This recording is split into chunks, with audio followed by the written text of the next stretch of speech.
او د والدې محترم نوم آمنه بی بی آمنه. بی بی آمنه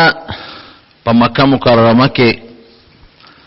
د یو بهترین خاندان سره د هغې تعلق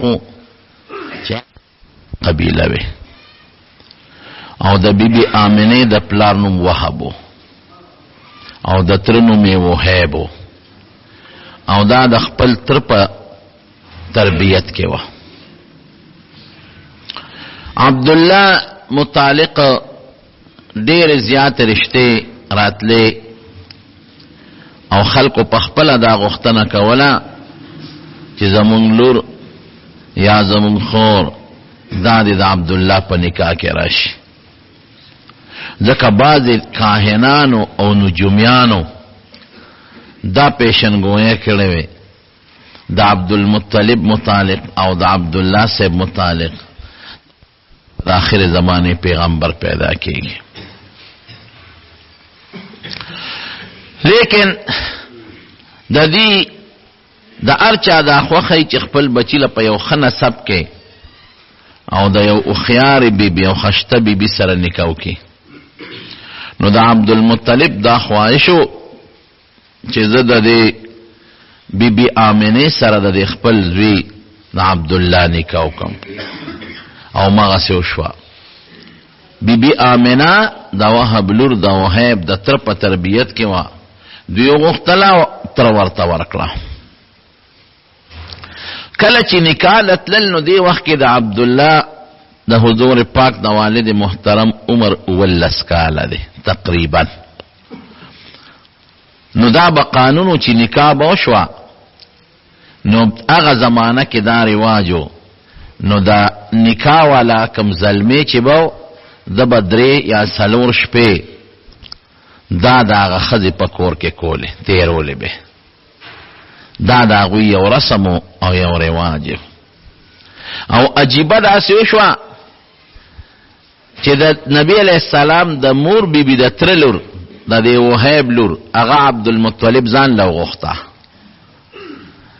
هغې پرې رضا شو، ځکه ما تېره جمعه درته پوره د عبدالمطلب تاریخ ذکر کړی تقریبا. نو چې دی کله نکاح لتلل تا ته په لاره ور روانو، نو په مکه مکرمه کې یو یهودنه ښځه وه او څوک کوي کاهنه وه، نو دواړه به هم به یهودنه او هم د کهانت دا علم ورسره و. نو دا اتفاقا په لاره باندې ولاړه وه. نو عبدالله صاحب یې ولیده، نو چې دې څنګه ولیده نو دله دعوت ورکړه د ګناه چې مونږ کره راشه. نو عبدالله ورته انکار وکړ او یو 2 شیرونه ورته وی معنی دا ده چې حلال خلق او پاک خلق ګناه نه کوي، او پاک خلق د خپل ځان د پاره د پاکو انتخاب کوي. داسې یو 2 شیرونه ورته وی او زه ګناه نه کوم، ناروا نه کوم، او عبدالله صاحب ته نیغ تیر شو. عبدالمطلب ځان سره کسان بوتلیو دی مخکې تلیو او د بیبي آمنه سره د عبدالله صاحب نکاح وکړه، او کم چې د بیبي آمنه ترو وهیب د هغه لور سره خپله نکاح وکړه، دواړه نکاحونه په یو ورځ شو. نو د دې د زول رسم مطابق عبدالله 3 شپې دا د سخر په کور باندې تېرې کړې. دا د هغې رسم و، د نکاح نه پس به دا پاته کېدل. نو چې 3 ورځې پس په لاره د عبدالله را روان دی، نو هغه ښځه چې مخکې پتلو کې د ګناه دعوت ورکړی هغه ورته دروازه کې ولاړه وه. نو عبدالله له اواز ورکړ، نو چې عبدالله ته وکتل وی چېرته تللی وې؟ وی زه تللی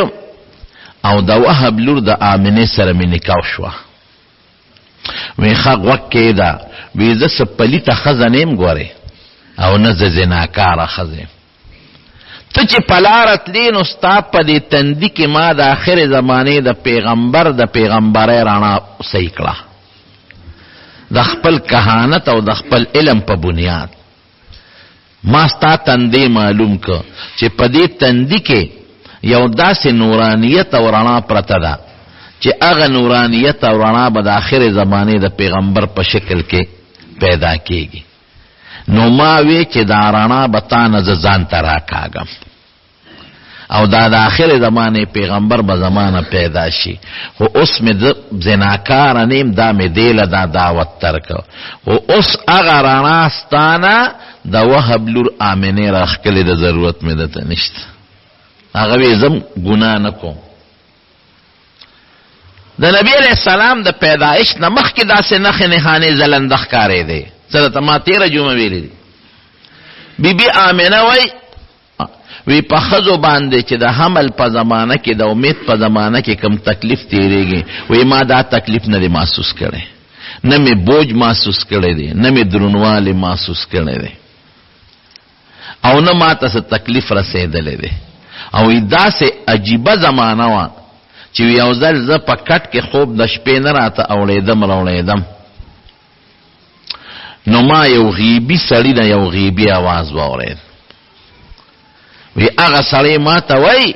چې ای آمنې ته څه خبرې چې ستا په ګېډه د دې امت سردار پروت دی، او دا الک چې پیدا شي دله به نوم محمد اږدې ګورې صلی الله علیه وسلم. او چې پیدا شي نو یو دم به پی چې هغه دم یې راته وښو. سیرت ابن هشام کې شته دا واقعه. اعیذه بالواحد من شر كل حاسد، اعیذه بالواحد من شر كل حاسد، چې دا یو الله پنوم دی الک لزه پناه غواړم د الله پنوم د شر د هر حاسد نه، چې د حاسدانو د شر نه خدای پاک محفوظ کی. او عجیبه داوه چې په دغه زمانه کې په مکه مکرمه کې قاتو مکه کې خواسم واد غیر ذی زرع، دشت او خشک علاقه ده، خو بیا من په دې غرونو باندې د غر دا واړه واړه بوټي کېدل او کبلې به پکې زرغونېدلې، نو خلکو به سارو لته ګیا ورکوله. نو د سارو ګیاګانې میاګانې نه وې، باران بند شوی. او چې کله د نبی علیہ السلام زما امید پیدا شو د حضور پاک متعلق، نو مکه مکرمه کې خدای فراخ سالی پیدا کړه،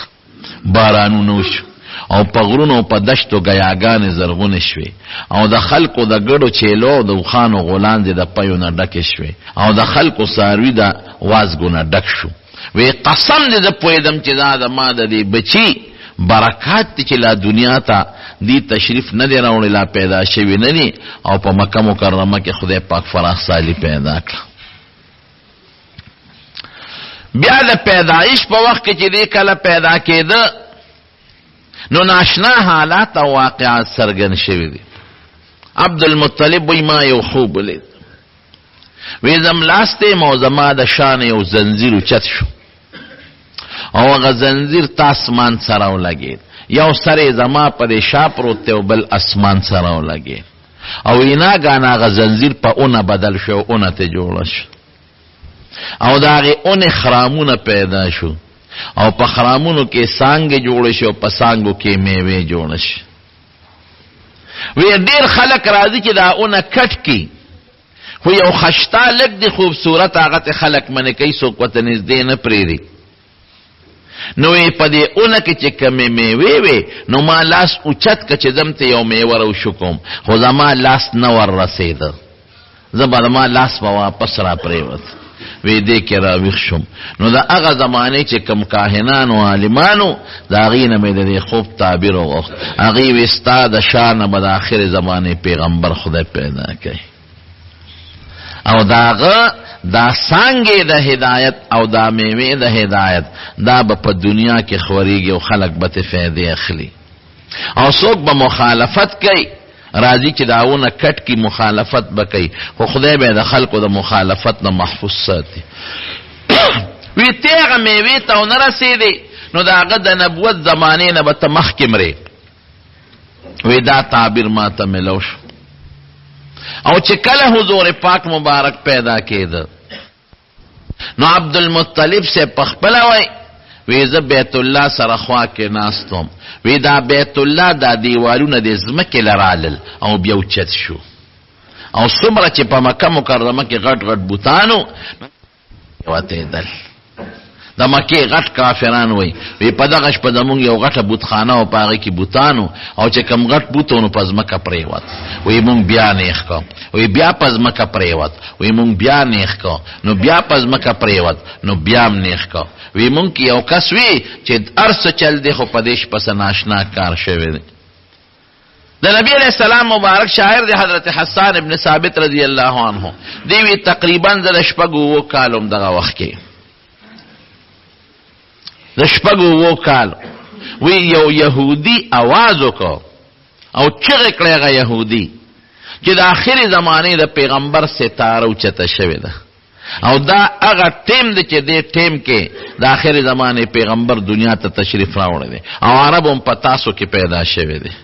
او په جاړه شو مې چې جاړې ولې کاکاجي وی جالم پدې چې مونږ وې دا منقبت به بني اسرائیل ته ملو شي زمون قوم ته خو دا منقبت زمون د قوم بني اسرائیل نه د مکې عربو ته منتقل شو وی چې مونږ معلومات واغشتل نو دغه وخت نبی کریم صلی الله علیه وسلم دنیا ته تشریف راوړ او مور بیبي وی د پیدایش په درد اس قسمه تکلیف پوي شوی نه او یو ناشنا رڼا مې ولیدله او دا هغې رڼا نه ما ته خدای پاک شام او بصره وښول او مشهوره خبره د ډېرو کتابونو لیکلې ده چې د فارس کم آتشکده وه اخو مجوسیانو اور ته به عبادت کو 0 کالو کې هغه نه وه مړه شوې ځکه هغې به پکې خپل تیل اچول او د بلولو انتظام به یې کو هغې ته به کسان ناست و چې دا مړه نشي او په دقه ټیم د هغوی هغه آتشکده چې د هغې هغه کم مرکزي عبادت خانه و هغه ورې مړ شو او د کسرا د غټې ماڼۍ نه غټې غټ تیږې راوغورځېدلې نو هغه کاهنان راوغوښتل وی زما د دې ماڼۍ باندې بېګال زلزله راله او تیږې ترې راوغورځېدلې دا څه وجه کېدی شي هلته اطلاع راله چې د فارس آتشکده هغه مړه شوې ده دا څه وجه ده نو هغې لم نجومیانو کاهنانو خبر ورکړ چې په دې ټیم په دې شپه په دې وخت کې نبی آخر الزمان دنیا ته تشریف راوړلی دی جنات او دا پیریان به بر اسمان ته ختېدل دا خدای په اسمان بند کړل نو هغې خپلو کاهنانو او جادوګرو له اطلاعات ورکړل چې څه نوې معامله پېښه شوې ده زمونږ بره د اسمان تلل بند شوي دی او منع شوي دی بهر کیف چې کله پیدا شو نبی کریم صلی الله علیه وسلم مور بی بی وی عجیبه کیفیت و چې دی پیدا شو نو دا اسمان ته ګوته نیولې وه لا ماشوم دی و اسمان ته یې ګوته نیولې ده او مشوره خدا ده چې په 12 د ربیع الاول دنیا ته تشریف راوړی دی لیکن کم محققین چې دي تاریخ دانان او د سیرت لیکونکي هغوی چې کم تحقیقات کړي دي نو دا تاریخ ټیک نه دی ځکه په دې د ټولو علماو اتفاق دی چې ورځ د ګل وه د ګل دا ورځ ډېره زیاته بختوره ده د حضور پاک پیدایش د ګل پر ورځ او مدینې منورې ته چې هجرت وشو مدینې شریفې ته ورسېد دام د ګل ورځ وه او وحی چې نبي علیه السلام ته نازله شوې دام د ګل ورځ ده نو یو ځل د نبی علیه السلام مبارک نه چا د ګل د ورځې تپوس وکړه د روجې وی صاحب که د ګل پر ورځ روجه ونیسم د دې روجې څه فضیلت دی نو حضور پاک وفرمایي د ګل پر ورځ پیدا شوې او د ګل پر ورځ ما له وحی راغلی ده نو وی د ګل ورځ خو ډېره مبارک او بختوره ورځ ده مسلم شریف کې حدیث دی او یو حدیث کې راځي چې نبی علیه السلام به د ګل پر ورځ عموما روجه نیوله د ګل پر ورځ باندې نو د ګل ورځ دا بختوره ورځ د رڼو ورځ د ګل وه او میاشت د ربیع الاول وه نو چې د ګل ورځ او د ربیع الاول د میاشت دوی حساب کوي او د اصحاب الفیل چې تیره جمعه مې قصه کړې وه د هغې د هلاکت 50 ورځې تېرې شوې وې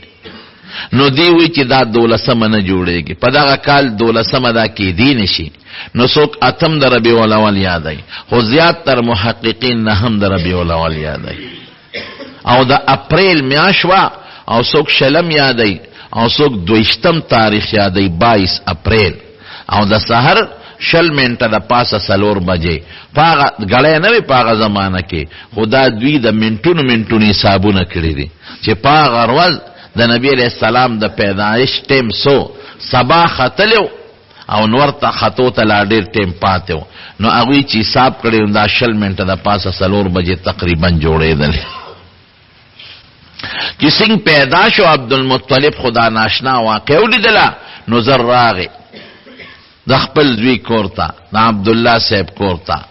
او چې څنګه راغی نو تپوس یې وکړه هغه ته خو د انګور پته وه وی دا ماشوم خدای پاک پیدا کړی دی وی شا بزری ټوکله کې ونغه او مال یې راکا نو عبدالمطلب ته په لاس کې واغشته او اوچته کولار وی زه په د لومبې د بیت الله طواف کوم نو د بیت الله نه په طواف وکړ والد محترم د پیدایش نه مخکې وفات شوی ځکه چې هغه په یو تجارتي سفر کې تللی مدینه منورې ته او په مدینه منوره کې دا هغه ماماخیل خو مدینه منوره کې ما تیره جمعه درته ویلي چې د هاشم ښځه د عبدالمطلب مور دا د مدینه منورې و سلما یې نوم نو دا دې هلته بیمار شو په بیماری کې بیا وفات شو او په مدینه منوره کې دفنم شو نو عبدالمطلب ته چې پته ولګېده نو هغه ورېږه ردې زه معلومات کوم نو رده یو زوی حارث یې نوم یې هغې ولېږه مدینې ته وی ته بچې لاړ شو ماله معلومات واله د قافلې والا خو وایي چې عبدالله وفات شوی دی چې لاړ او معلومات یې واغېشتل هغې ورته وی او عبدالله وفات شوی دی او مونږ د بیماری علاج یې مونږ خو جوړ نه شو او بیا هم دلته په مدینه شریفه کې دفن کړی دی کالو په عمر کې د حضور پاک والد صاحب واده کړو او دا 13 کالو په عمر کې تقریبا وفات شوی دی نو حضور پاک د پلار د وفات نه پس الله دنیا ته راولېږه دې کې یو حکمت دی هغه درته لږ سات پس وی لومبې پیوله خپلې مور ورکړل بیبي آمنې او بیا د ابولهب یو وینځه و سویبه هغې ولې یو څو ورځې پی ورکړل او ابو لهب د نبی علیہ السلام ترو دی سویبی ابو لهب ته زیرم ورکا چې مبارک تی شستا دا غمل رو عبدالله زوی پیدا شوی دی نو ابو لهب د نبی علیہ السلام د پیدایش په خوشحالی کې هغه سویبه آزاده کړه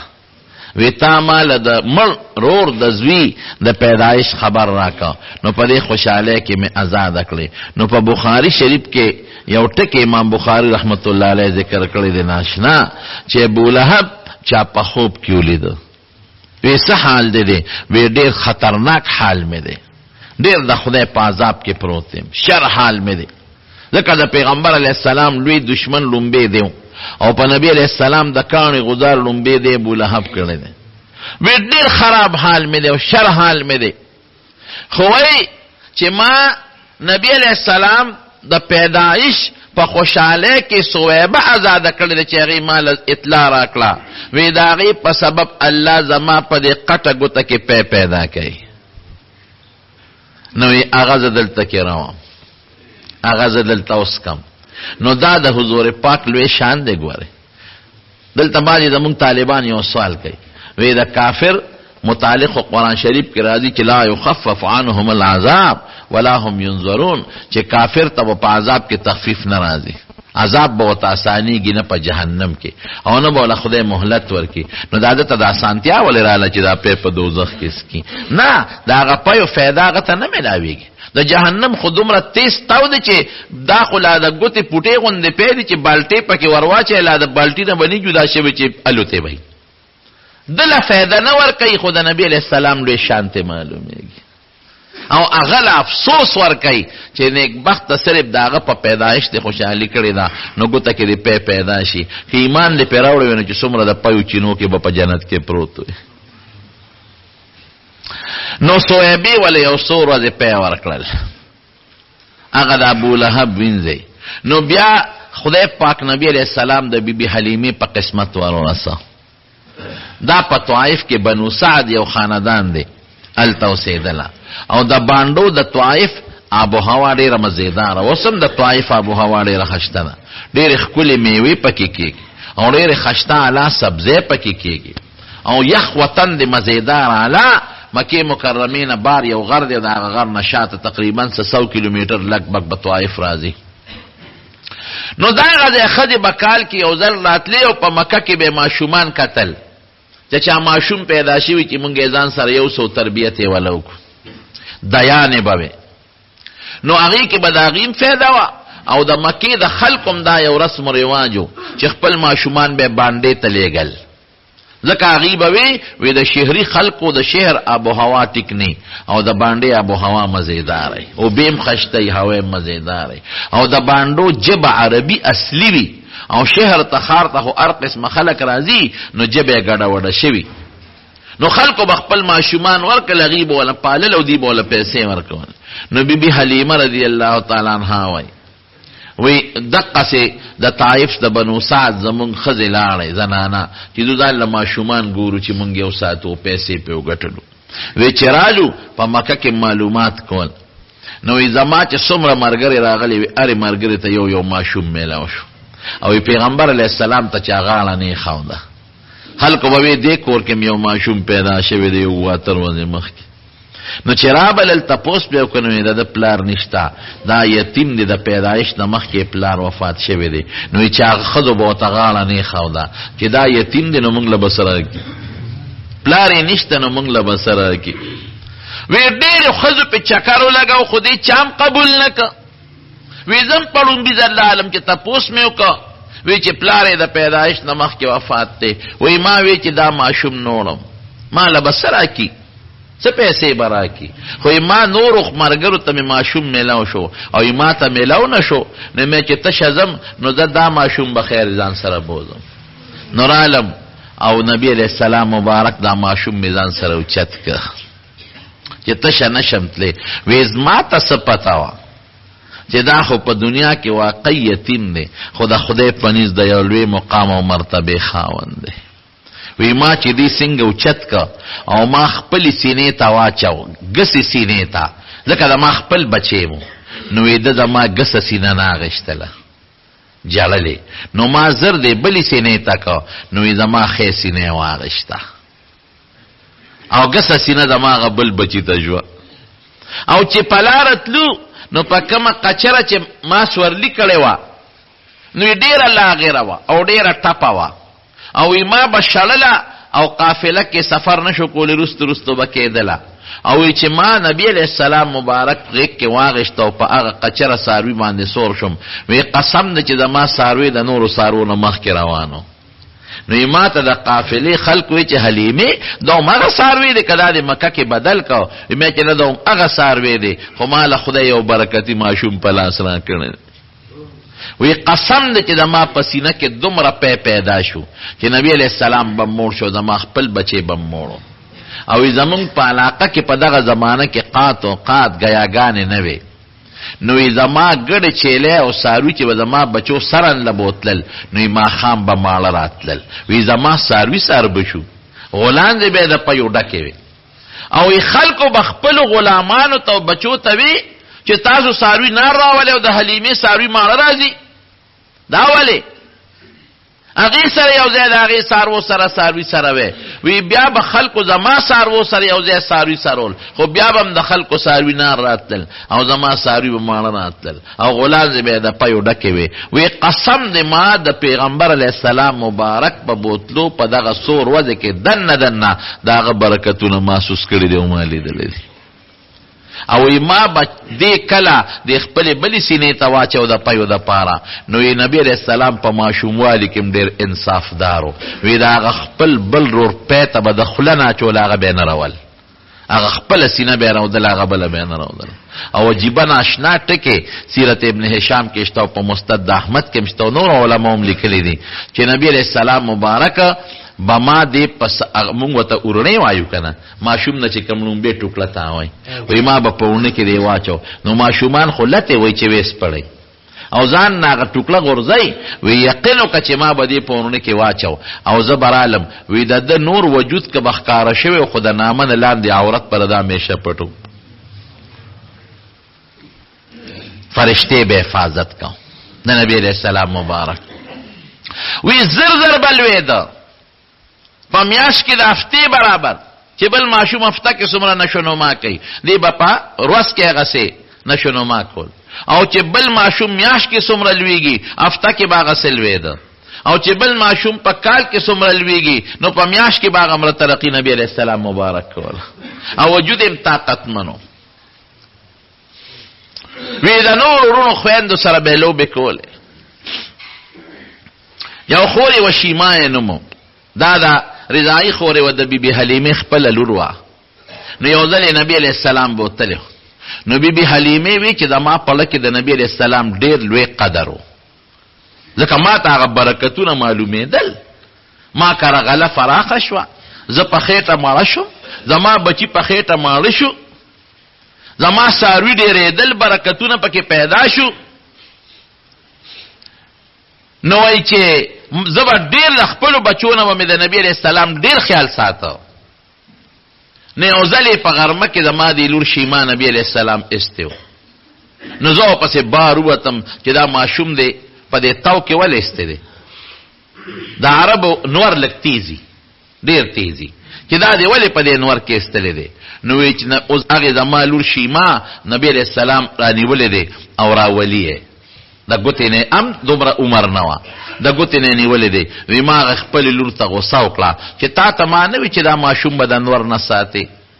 تا ولې په نور کې په غرمه کې بار ایستلی دی. وی ما ته وی چې راشه مورې ناشنا ټکې درته ښیم.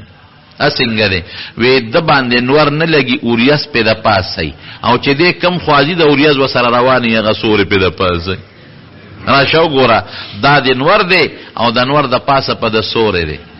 وی دا د نبی علیہ السلام مبارک د ماشوموالي برکتونه ما لیدلي. وی یو ځل 2 کاله چې موله پی ورکړل، نو یې ما دې راوست خپلې مور بیبي له چې مور ته یې حواله کوم. وی غمې نو، خو قانون به دا و چې 2 کاله به د ماشوم ساته،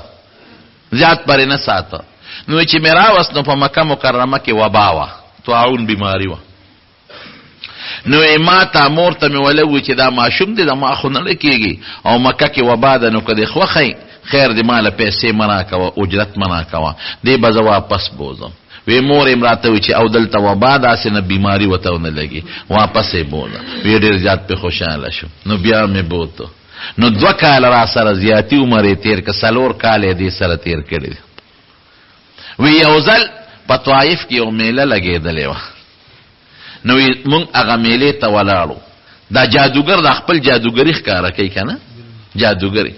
په دې میلو کې اوسمي. نو وی زه هغه میلې ته هغه جادوګر لګیا د خپل کرتبونه ښکاره کوي، او زه ورته ولاړ او نبي علیه السلام ما سره خوا کې ولاړ. وی دې کې د هغه جادوګر په پیغمبر علیه السلام نظر شو. وی چې څنګه په نظر شو، وی د جادوګر چغې کړې چې دا ماشوم مړ کې، دا ختم کې، د دې ماشوم د وجه نه به زمونږ د پلار نیکه دین ختمېږي، الی دې مړ کې. وی ما نبی علیہ السلام ځان ته رانږدې کو او جادوګر ته مې غوسه وکړه چې د خدای دې بې خباسه، زما بچی وجنې، ته خو رانږدې شه، څوک خو زما زوی ته رانږدې شي، خو ماشوم له خو د چا لاس نه ورځي. یاره وی زه پوه شم، برکتونه خو مې لیدل. او اتفاق دو وی چې په قافله کې کله زه روانم، وی نبی علیہ السلام ما سره دی. هغه زمانه کې دا کهانت ډېر زیاتو، سحر او کهانت دا به یو جندو، خلکو به په دې ساحرانو کاهنانو علاجونه کول. لکه اوس بعضې خلک په دې تعویذونو پسې ګرځي، یا څوک په دمونو پسې ګرځي. اوس حکیمان او ډاکټران ډېر زیات دي. هغه زمانه کې خو ډاکټري نه وه، حکمت به و، خو خلک به په دې کاهنانو نجومیانو پسې ډېر ګرځېدل. نو کهانت او د نجوم ډېر لوی دور و. نو په دې قافله کې یو نجومي او کاهنو وی چې نبی علیہ السلام لما پی ورکول دا مخ ښکاره شو، نو هغه ورته وکتل. وی ما ته وی چې د دې ماشوم څه نوم دی؟ وی ما ورته وی چې د نوم محمد دی صلی الله علیه وسلم. د ده د پلار څه نوم دی؟ نو ما ورته د خپل خاوند نوم واغېسته چې پلار یې دا دی ولاړ دی او دی نوم دی حارث. او ما ته وی چې د مور یې څه نوم دی؟ وی ما ورته وی چې دې مور یې مو زما نوم آمنه دی. وی ما ته هغه نجومي وی چې کله دې ماشوم د پلار نوم عبدالله وی او دې وخت کې مړ وی جمدې نه وی او د مور نوم یې آمنه وی، دا اوس ما لاله وجمې. خو ته وی چې دې پلار دی جمدې دی، نوم دې حارث ولاوخو، او ته وی زه مور یم او نوم ستا حلیمه دی. نو دا په شک کې دی واچولو. وی ما ورته وی چې ولې دی وجه؟ وی د دې ماشوم شکل د آخر زمانې د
پلار نوم به عبدالله او د مور نوم به آمنه. نو زه دې په دې وخت کې په شک کې واچولو. وایي مې چې شکر دی چې خپل نوم مې ورته ښوولی دی او دا خپل پلار مې ورته ښوولی دی، دا خپل خاوند مې ورته ښوولی دی. وی یو ځل زما خپل ماشومان وروڼه خویندې په منډه رالل. وی ما ته وی چې مورې هغه زمونږ قریشي رور خو چا مړ که؟ وی بس په ما هیبت راغی. مې چې دا خو لانجه پیښه شو. نجومیان او کاهنان او یهودیان خو د متعلق اطلاعات او خبرې ورکوي او مسله پیښه شو. مې چې ولې؟ وی چې هلته مونږ لوبې کولې او یو څو کسان رالل او چړې یې راوویستې او په سینه کې یې ولې وټومبلې.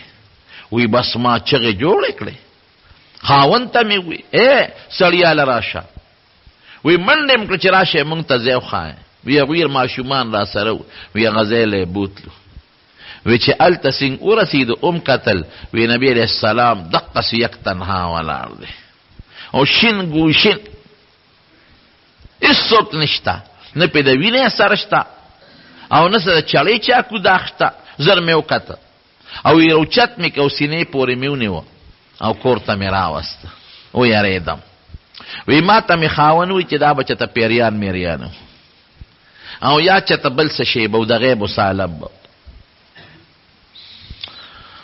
دا صادر ګرځي خدای مو مخه جومات کې زمونږ بره کار شروع دی. تاسو ته ما مخکې الحمدلله کار زمونږ تقریبا ډېرو شو لږ پاتې دی، پلسترې شروع دي.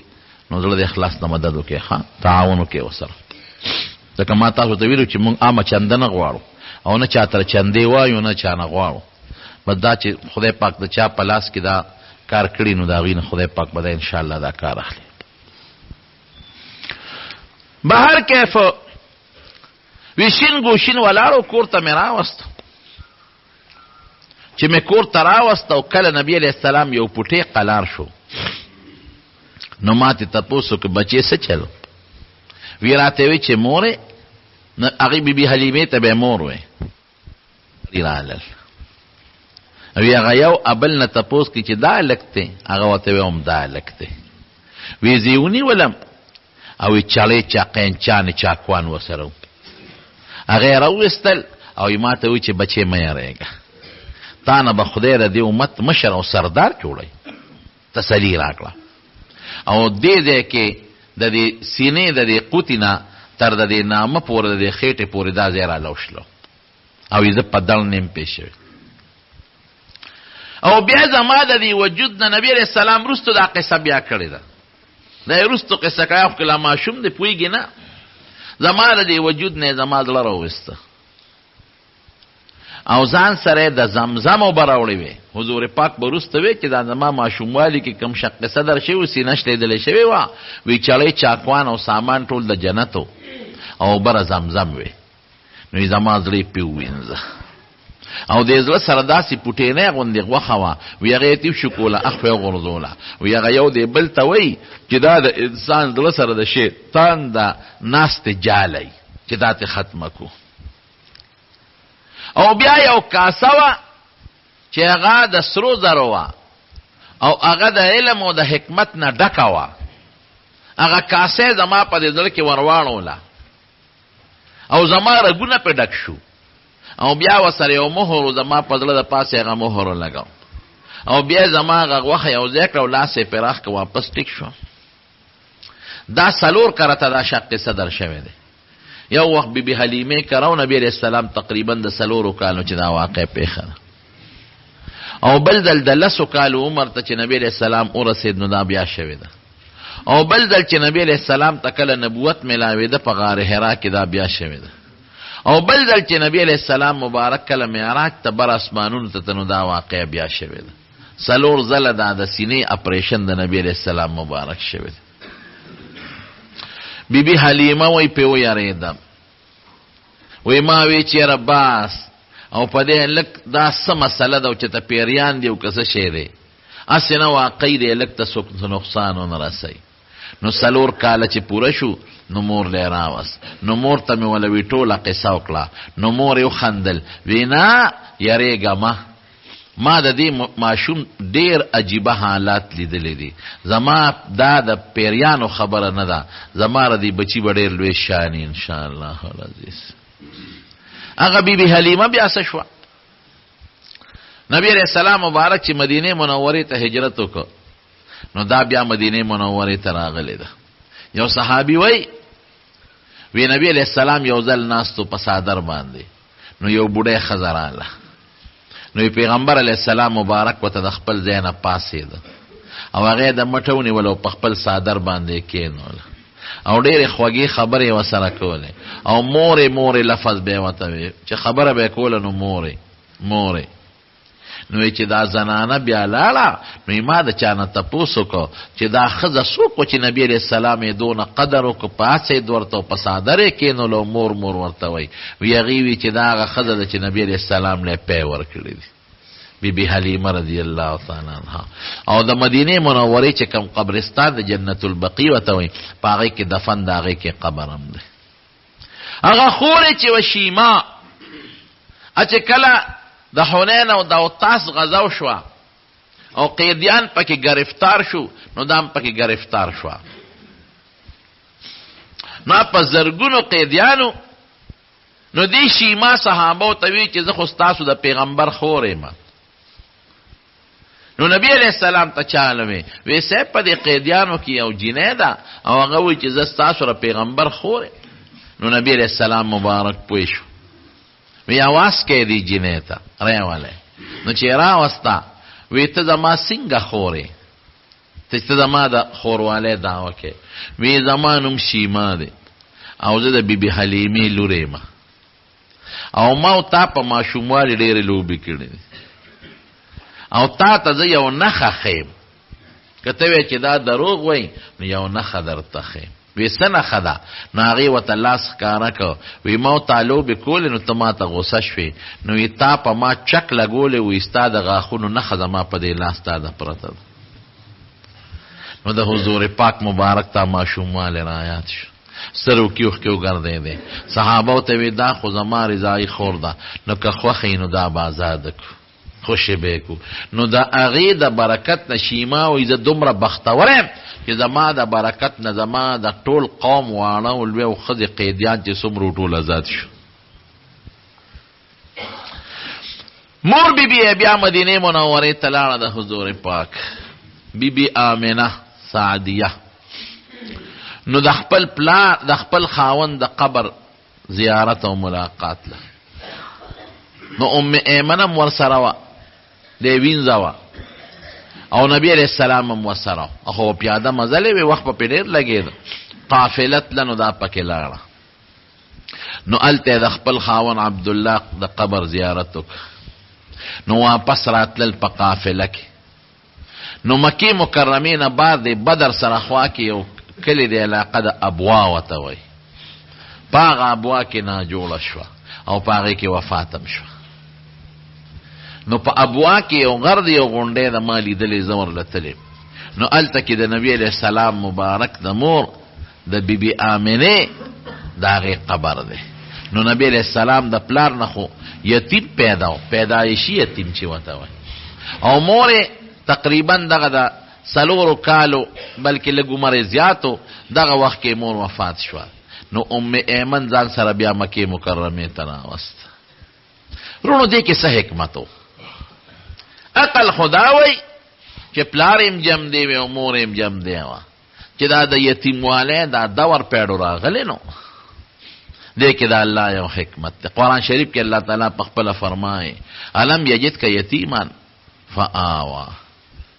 وی ته ما یتیم نه وی منتلی، ته خو یتیم وی، یتیم مې پیدا کړی وی. نو فآوا ما دل یو ټکانه درکړه، یو مأوا مې دله درکړه. تاړو د یتیموالی اړو سکه دی نه ده کړې، اړو چا محسوس کړی نه ده چې دی یتیم دی. ځکه چې د چا پلار وي نو پردي خلک هغه توجه نه ورکوي، او چې یتیم نو خلک ول ډېره زیاته توجه ورکوي. نو ما د خپل نیکه تربیت له راوسته چې عبدالمطلب دی، هغه د تربیت وکړه. نو د عبدالمطلب د وفات نه پس د تره تربیت وکړه ابو طالب، او دواړو دله داسې تربیت وکړه چې داسې تربیت به څوک د خپل بچي مونه کړي. وجدک عائلا فاغنا، اسم دیمنو نو ما غنی کړې، ما دله بلا مالونه درکړه، خو نبی علیه السلام خو به ساتل نه، هغه به ویشل. وجدک ضالا فهدا دې صورت کې راځي. د شریعت علم د سره نو، شریعت نه خبر نه وي، قرآن مې درته نازل کړي. شریعت نه مراد قرآن دی، رو مې درته قرآن نازله. نو بیا ورته وروسته وایي اما الیتیم فلا تقهر. وی پتا د یتیمې دور تیر شوی ګران دی که آسان دی سخت دی. نو که بل یتیم نه لراشي ګورې غصه به ورته نه کوې، پتا تیره ده دا خبره. دا الله د هغه یتیم د دور هغه حکمت په خپله ذکر کوي چې پتا د یتیمانې دور تیر شوی دی. نو د نور یتیمانانو خیال ساته، ګرانو که آسانو. که ډېر مالم یتیم سری، دولت می خلک یې خیالم ساتي، خو په زړه کې چې د اختر ورځ راشي نو د په یتیم څنګه تېرېږي. بیا ارمان چې نن ارګ یو پلار خپل بچی له پیسې ورکوي او په سر ولا لاس یږدي او بابا ورته وایي که نن زمان بې نو ما به مته بابا ویلی، زما په سر به م لاس راښکلی او ماله به م یو 5 روپۍ د اختر خو راکړی وی. نو پتا د یتم د یتیموالي زمانه او دور تیر دی. هغه سوچو که ځان ته د نورو یتیمانانو خیال به وساتې. د دې وجې نه نبي کریم صلی الله علیه وسلم د یتیم متعلق ډېر زیات ذکر کړی دی. د یتیم په سر چې چا لاس راښکه، د یتیم په سر د رحم لاس راښکه، رب العالمین به دې انسان باندې رحم کوي. او نبی علیه السلام فرمایي چې چا د یتیم کفالت وکړه، یو یتیم د هغې کفالت دا چې د ډوډۍ د جامې تنظام، دارنګې د سکول، دارنګې د دینی مدرسې، خو چې پوره تربیت یې وکړه لکه د خپل زوی. نو نبی علیه السلام فرمایي ویزا او هغه سړی به په جنت کې داسې یو ګوتې مبارکې داسې کړلې. د یتیم کفل چې د هغه تربیت کوي، هغه انا وکافل الیتیم، وی هکذا په جنت کې به دقسې یو دا ګوتې مبارکې داسې کړې، لږ غوندې فاصله پکې وساتله، ځکه د پیغمبر مرتبه خو اوچته ده. او د یتیم مال به نه خوري. قرآن شریف کې راځي الذین یاکلون اموال الیتامی ظلما انما یاکلون فی بطونهم نارا وسیصلون سعیرا. یتیم مال به په ظلم نه خوري، او که د یتیم مال دې په ظلم باندې وخوړه نو خېټې ته د جهنم اور ورواچو. اور د دې وجه نه چې کوم سړی مړ شي او یتیمانان بچي ته پاتې شي، نو موږ ورته وایو دا اسخاتونه وله مه تقسیموئ، متقسمه اسخاتون هغه یتیمانان دې خاصه مرشلال ختم شو دا مال خو د دنه دا خو د یتیمانانو بچی دی دا یتیمانانو مال ما بربادوي دا دغه مال دی دې پس خیراتونه مکوي خو یتیمانان دي خو نه پويږي نو پس خیرات کوا او مو پس د بدن پس په جون کاو کنه که یو بالغ زوی پکې وي نو بالغ د خپل طرف نو پس خیراتونه کول شي خو د یتیمانانو مال به نه خیرات کوي دا دغه حق دی ظلم به سره نه کوي وجدک عائلا فاغنا تم مال د سره نو ما غنی کړي نو قبل اما السائل فلا تنهر قبل فقیر راشي سوال د نه کوي ګورې وې نه رټي ښا پتا دا ورته وجدک ضالا فهدا قران در سره نو ما د قران لوی نعمت تل درک نو اما بنعمت ربک فحدث دا الله دا لوی نعمت چې قران دې اوس بل ته ورسو دا دې شکریا شو بلکې دنیا ته الله خی چې هغه انسان چې پلار پیدایش نمخ کې وفات او مور په ماشوموالي کې وفات تا چې زه غواړم داغه نه داسې شخصیت جوړول شم چې تر قیامت پورې د کیربونو اربونو خلکو مقتدا او راهنما وي نه زه کولی شم خدای پاک خلکو ته خی نور حکمتونه هم پکې دي بهر کې تربیت نیکو او ډیر ناشنا طریقې سره تربیت وکاو یو ځل سترګې خوږوي سیرت ابن هشام کې شتا چې سترګې خوږوي نو عبدالمطلب صاحب وی په عربو کې یو دمګر او کاهنو وی هغه لمه بوته چې زما دا یتیم بچی دی او سترګې خوږ دي د باندې دم واچوا او عجیبه وی دا وا چې هغه کاهن ته مې ور ډباو نو نه راوته ور مې ډباو او د نبی هم د سترګې کلکې خوږوي نو نه راوته وی دی کې زلزله شوه وی چې یو ځوق شو وی هغه کاهن په یو منډه دروازه کولو کړو بار راوته وی ما وته وی ما ته خو خپل نصیب برکت معلومو وی ما وته وی چې زلزله ده وی ما چې زلزله به یاوی یعنی خو زماره دی بچی شان ما ته معلوم دی دې سترګې خوږ نو ما ولا تر استه و ور مې ډباو ته نه راوته نو خدای در باندې جلق راوسته په خپل ولا راوسته وی چې دا ټکی مې وی او هغه زما د یونیورسيټي او قتل چې څه چل دی په وی ما وته چې سترګې خوږ دي وی چې دارو خود سره خپل پراته دي وی مې چې څه دارو دي وی د حضور پاک د خلی مبارک نه لاړ راوسته او د نبی رسول الله پسترګې پورې کړې وی زوش بټی کی وی قپا قصات سترګې ټیک شوی چې دې ماشوم خلک کې دارو پراته دي لاړ او د حقیقتم دی حضرت علی رضی الله عنه په خیبر کې یو قلا وړي سخته وا ډېر قلاګانې فتح شو دغه قلا نه فتح کېده نو نبی علیہ السلام مبارک د شپې نه وی سار له بدا قلا الله د هغه چا پلاس فتح کوي چې دا هغه سره به د خدای مینه او د به خدای سره مینه جنډه باغله ورکوم سار وختي نو صحابه وی مونږ ټول د نبی علیہ السلام مخ کې تیریدو چې مال به جنډه راکی بلوي مال به راکی بلوي مال به راکی ځکه چې دا په هغه پلاس به ختم کیږي او د سره به د خدای مینه او د به خدای سره مینه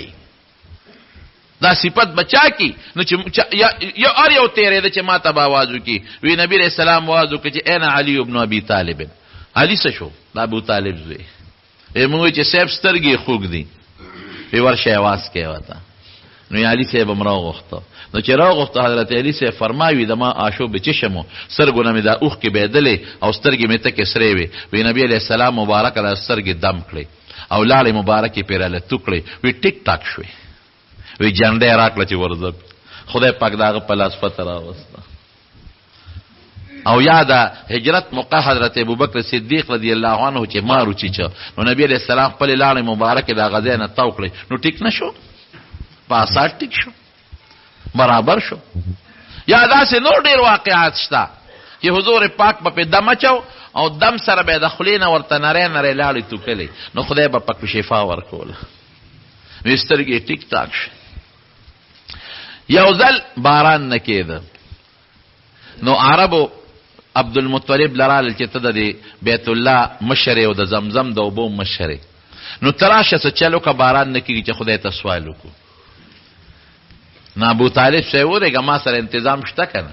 نو نبی علیہ السلام مبارک راوست دیخو معشوم ابو طالب صاحب ساته وی دا معشوم الله ډیر برکت دی. خدای ردی معشوم په دې سپین مخ د سوال کو چې په مونږ باران وکا وی ورځ رااله او غلز غلزو شو او پاسات باندې باران شو. وابيض يستسقى الغمام بوجهه بخاری کې راځي وابيض يستسقى الغمام بوجهه سمال اليتامى عصمة للارامل. وی خشتخ کل سپین مخ دی او خلق چې باران غواړي د په مخ باران غواړي په معشوم والی کې وی خدای پاک باران وکړه.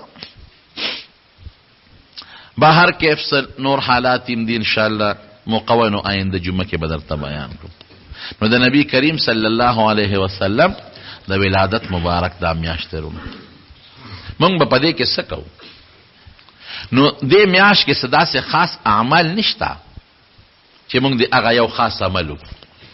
اس دا سے خاص عمل نشتا. که سو خیرات کې دې میاشت کې کولی شو بل کې کولی شي. د خیرات د پاره څه ضرورت او د میاشت تخصیص نشته. خو دې وخت کې خلکو ته لکه سړی پلار مړی او کال پسې هغه د کلیز هغه ورځ راشي نو خلکو ته د پلار هغه ورځ را یاد شي چې په دې ورځ مې پلار مړو په دې میاشت کې نو خلک خیرات وکړي. نو په دې وجه په دې میاشت کې د نبی علیہ السلام حالات خلکو ته مخکې چې علماء بیان کړي خلکو ته پته ولګي نو یره راشه د میاشت او بل میاشت برکت میاشتم ده نو راشه میاشتم د برکت تا او د نبی علیہ السلام مبارک د وفاتم ده نو خیرات به پکیو. نور څه خاص ورځ په شریعت کې دا حکم نشته چې په دې ورځ او په دې میاشت کې خیرات کوي او په دې کې مکوي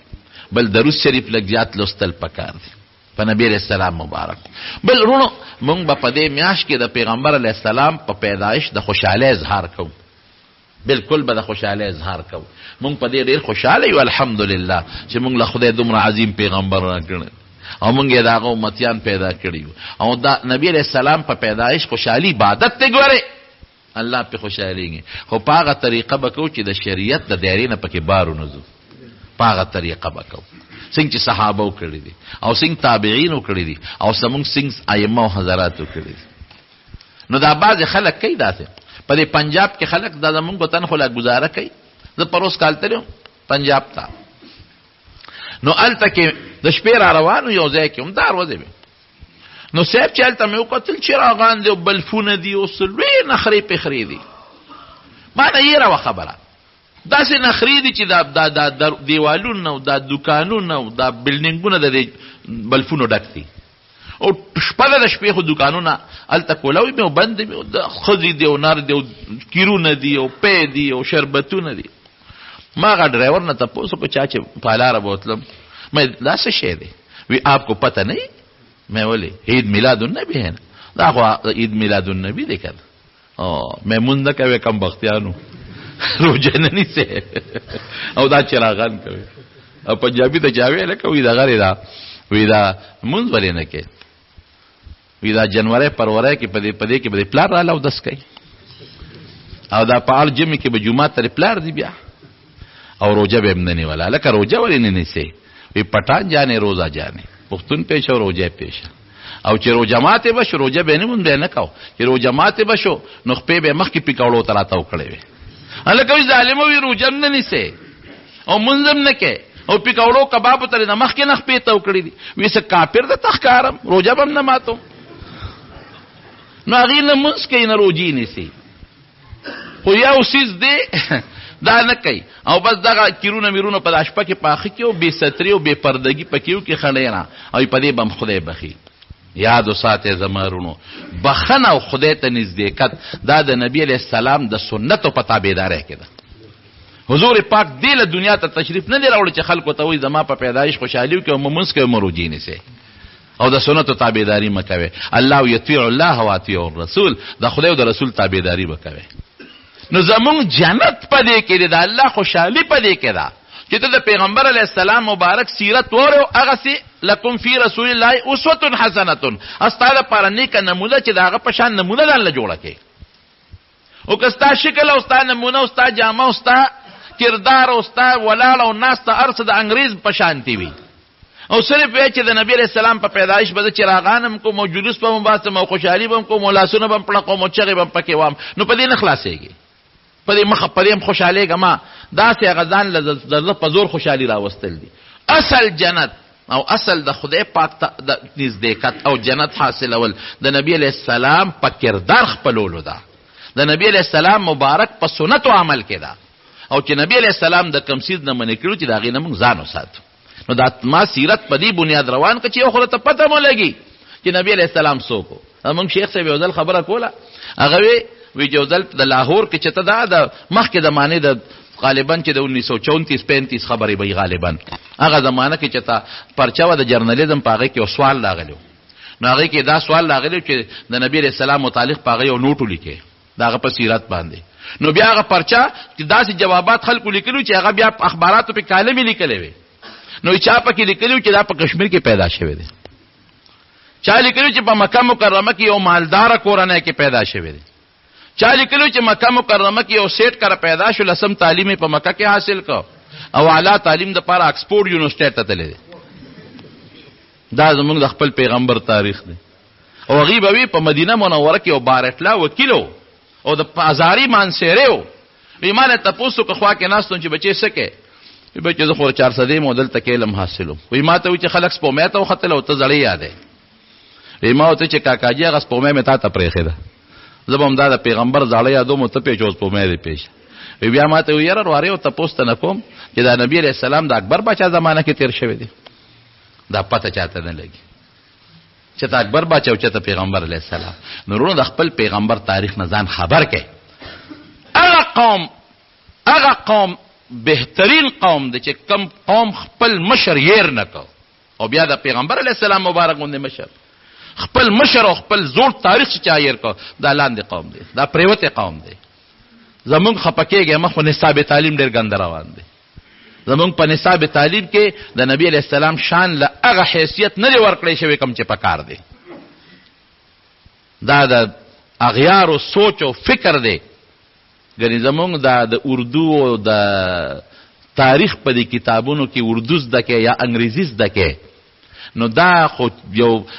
فرضي قصه چې دا مضمون نگار لیکي د اردو په کتابونو کې، نو دا اردو خو د پیغمبر علیه السلام مبارک په سیرت کې هم زده کېدی شي که نه. د حضور پاک سیرت داسې لغات پکې راوړه چې ماشوم پې پوه شي که نه، هغه لغات پکې زده کړي. یا په د بل تاریخ سیک ته جغرافیې ته ضرورت دی چې د خپل ملک ته حالاتو خبر شي، لیکن تاریخ کې زه څه کوم په مغلیه دور او په بل دور او په بل مالې څه فایده ده؟ په هغې کې د صحابه کرامو دور دی ولې زده نه کم، او په هغې کې د پیغمبر علیه السلام زمانه دی ولې زده نه کم. نو دا موږ دا مضمونونو ته دوی توجه نه ده ورکړې چې دا موږ د مسلمان قوم د خپل پیغمبر د تاریخ او د سیرت نه غافل او ناخبره پاتې شي. نو الله دې موږ له د نبی علیه السلام په نقش قدم تلل نصیب وګرځولي. رب العالمین دې موږ د پیغمبر علیه السلام مبارک تابعدار جوړ کړي او د هغې اسوه حسنه دې خدای زموږ نصیب وګرځولي او د هغې سره دې خدای په جنت کې ملګرتیا نصیبه کړي او د هغې د مبارک لاس د حوض کوثر اوبه دې الله زموږ نصیب وګرځولي کړي. خدای دې د شیطان د نقش قدم نه وساتي، الله دې د فتنو مصیبتونو آفتونو په امن کې وساتي. زمونږ دلته کې دا احسان حاجي صاحب احسان استاد صاحب دی خور والا وفات شوي، هغې ته هم دعا وکړي چې رب العالمین مغفرت نصیب کړي، د آخرت وی سفر الله د روښانتیا کړي. او محمد زمان زمونږ د بدرخیلو نیمشادي رور وفات شو، هغې ته هم دعا وکړي چې الله مغفرت نصیب کړي. او کاکړو کې دا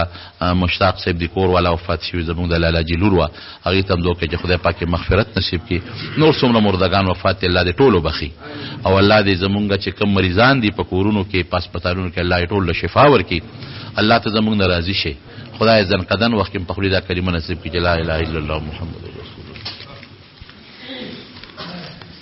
وینا سحر سنت پاتې شي نور خطونه پس بالکل د امام محمد صاحب قول د مفتابهین نور خطونه پس تیرا سنت بیو کی خاون مړ شي هغه پریس کی وي نو هغه زنانه په پرده کې د زوی په جنگ باندې بندي دا عدت په خپل کور کې تیری د خوشاله جامې داسې او داسې د خوشاله داسې خوشبوئه پورې کول او لفټه کې مفته کې پورې کول دا ګناه ده ټوله. د کور کې مشکلات دي الله دې مشکلات په خیر بدل کړي. ابا کوي ویتر قضا شته دی. مومن چې ګناه کوي نو داغه نه ایمان اوچتیږي او دوباره پکې بیا اخبار دا داسې دا یو حدیث پاک کې راځي چې څوک په ګناه کې مبتلا شي نو ایمان ته اوچت شي. علما لیکي چې د دې نه مراد د ایمان هغه نخه ده. دغه وخت کې دی مؤمن دی، دی وخت کې دی مؤمن دی، خو کامل مؤمن نه دی، د ایمان هغه کمال ته پورته شو، یا د ایمان چې کوم رڼا ده هغه رڼا د ایمان ته نه پورته شوه. دا تعویل پکې کوي. نه اخبار چې څوک ګوري نو د ایمان ته نه ځي، بلې څه کوي.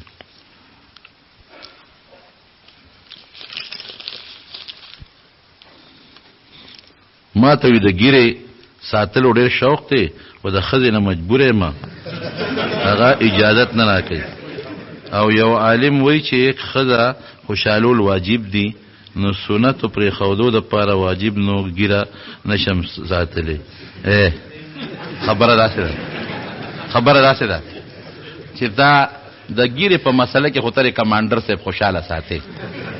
کمانډر صاحب خو د ګیرې مسله کې خوشحاله ساتي، خو د دنیا مسله کې دم چې ته خوشحاله ساتلی ده او که یوازې په ګیره کې دې خوشحاله ساتلی ده. نبی علیہ السلام فرمای حدیث کې راځي لا طاعة لمخلوق فی معصیة الخالق. دې سره بس تا ډېرې خبرې حل شي. یو خوا د الله تعالی او بل خوا د مخلوق، دو خبرې رالی. نو د الله د تابعدارۍ په مسله کې به د مخلوق تابعداري نه کوي، الله مخکې دی، مخلوق رسته دی. نو د ښځې حقوق پوره کوه، لیکن دې خوا د الله حق د ښځې د حق نه بیا مخکې دی. د ښځې په دې کې څه قسمه تابعداري نه کوي. او کمانډر صاحب پوهېږه که نه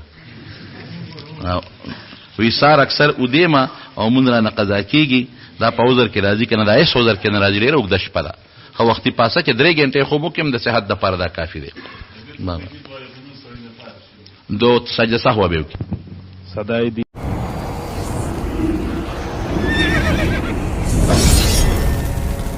الجنة ستوديو.